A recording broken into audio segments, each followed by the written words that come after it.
Numbers chapter 4, duties of the Kohathites. Then the Lord spoke to Moses and Aaron, saying, Take a census of the sons of Kohath from among the sons of Levi by their families' clans, by their father's household, from 30 years old and upward, even to 50 years old, all who enter the service to do the work in the tent of meeting. This is the work and responsibility of the sons of Kohath in the tent of meeting, the most holy things. When the camp prepares to move out, Aaron and his sons shall come into the sanctuary and take down the veil, screening up the Holy of Holies, and cover the ark of the testimony with it. And they shall put on it a covering of porpoise skin, and shall spread over that cloth of pure blue, and shall insert the carrying poles into the ark. Over the table of the bread of the presence they shall spread a cloth of blue, and put on it in the plates the dishes for incense, the sacrificial bowls, the jars for the drink offering, and the continual bread of the presence shall be on it.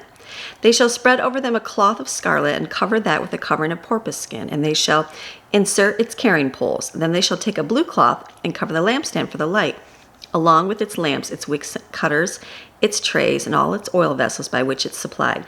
And they shall put the lampstand and all its utensils in a covering of porpoise skin, and shall put it on the carrying bars. Over the golden incense altar they shall spread a blue cloth, and cover it with a covering of porpoise skin, and shall insert its carrying poles. And they shall take all the utensils of the service with which they minister in the sanctuary, and put them in a blue cloth, and cover them with a covering of porpoise skin, and put them on the carrying bars. Then they shall clean away the ashes from the altar, and spread a purple cloth over it. They shall also put on its utensils with which they minister in connection with it, the pans, the meat forks, the shovels, the basins, and all the utensils of the altar. And they shall spread a covering of porpoise skin over it, and insert its carrying poles. When Aaron and his sons have finished covering the sanctuary and all its furniture as the camp sets out, after all is done, but not before, the sons of Kohath shall come to carry them. So they have to use the poles. They do not touch the holy things and die. These are the things in the tent of meeting which the sons of Kohath had to carry. The responsibilities of Eleazar, the sons of Aaron, is the oil for the light, the fragrant incense, the continual grain offering, and the anointing oil.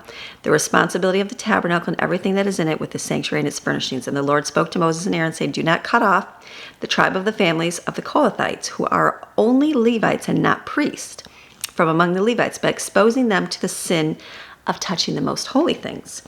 But deal with them in this way, so they may live and not die when they approach the most holy things. Aaron and his sons shall go in and assign each of them to a specific work and to his load to be carried on the march. But the Kohathites shall not go in to see the holy things, even for an instant, or they will die. So again, we're reading how God is very specific, and he's going through in the Kohathites. He's very specific about that they're carrying the most sacred things. So now we're going to keep reading on the duties of the Gershonites. Then the Lord spoke to Moses, saying, Take a census of the sons of Gershon, also by their father's household, by their families, from 30 years up to 50. Those are the hard workers, 30 to 50. You shall number them, all who enter for service to do the work in the tent of meeting. This is the service of the families of the Gershonites in serving and carrying when on the march. They shall carry the tent curtains of the tabernacle and the tent of meeting, its covering, and the covering of the porpoise skin. It says fine leather, so porpoise skin must be fine leather. I did not know that.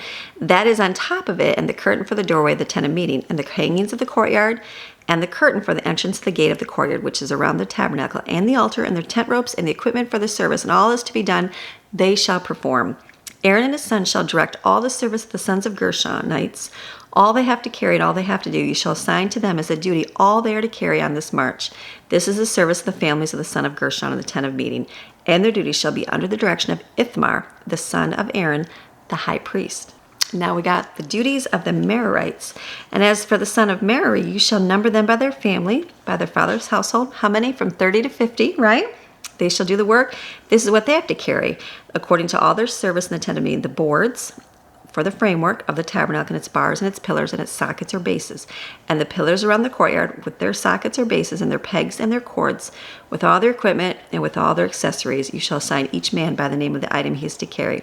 This is the work of the families of the sons of Merari, according to all their tasks in the tent of meeting, under the direction of Ithamar and sons of Aaron. So Moses and Aaron and the leaders of the congregation numbered the sons of the Kohathites by their families and by their father's household, from 30 to 50, everyone who enters the service to do the work in the tent of meeting. The men who were numbered by their families were 2,750. These were the numbers of the families of the Kohathites, all who did service in the tent of meeting, whom Moses and Aaron numbered according to the commandments of the Lord.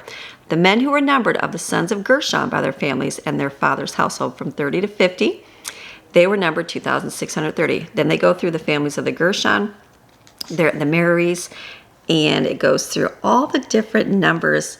And it says, verse 14, according to the commandment of the Lord through Moses, they were numbered, each assigned to his work of serving and carrying.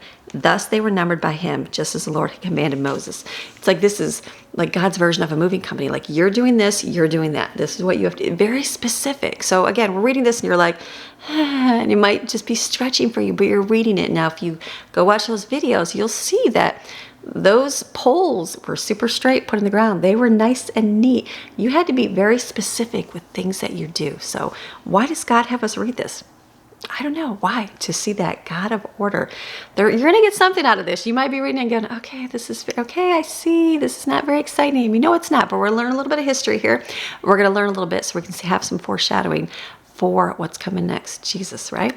All right, this is your daily Bible chapter. Stick with this, and I will see you Monday through Friday. We're doing this. Okay, I'll see you tomorrow. Bye.